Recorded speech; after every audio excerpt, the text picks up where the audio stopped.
gamers! Welcome back to another retro review. This week, I am here to review Light Crusader on the Sega Genesis. This generally is not my kind of game, but I ended up playing this one anyway. I just grabbed a random cartridge and shoved it in the system, and well, here are my thoughts. Released in 1995, towards the end of the Sega Genesis lifespan, Light Crusader is an easily overlooked and underrated title.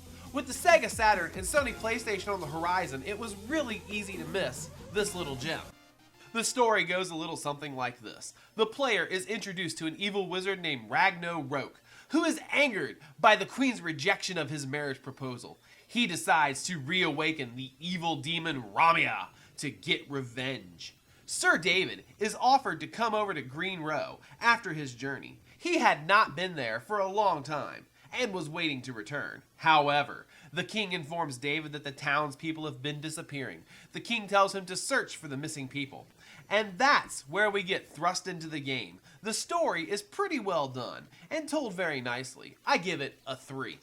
The sound in Light Crusader is fairly decent. It definitely has that distinct Sega sound. However, some of the voices and sound effects leave a little bit to be desired. Overall, it is still enjoyable and much better than many games at the time, so the sound gets a solid score of a 3.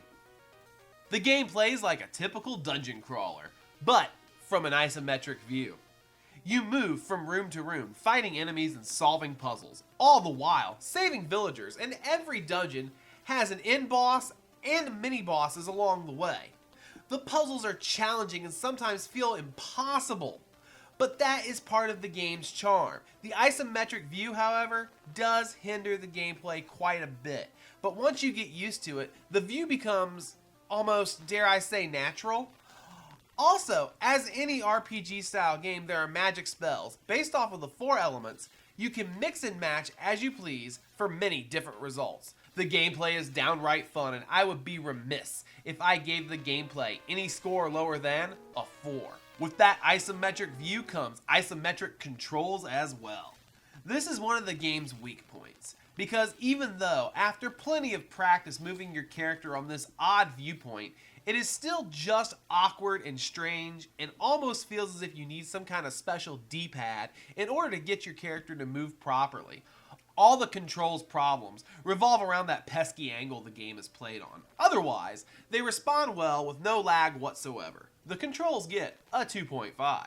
The graphics in this game are very well done. The Sega Genesis never wowed me with its graphics by any means, but this is one of the prettiest games aside from Sonic and Vector Man that you will find on the Genesis. The colors are very vibrant and the backgrounds and character models all look very nice. However, sometimes the main character looks very awkward with his movement. But once again, that all boils down to the isometric view. All in all, I enjoy the graphics, and I give them a 4. So, overall, this is actually a pretty darn good video game.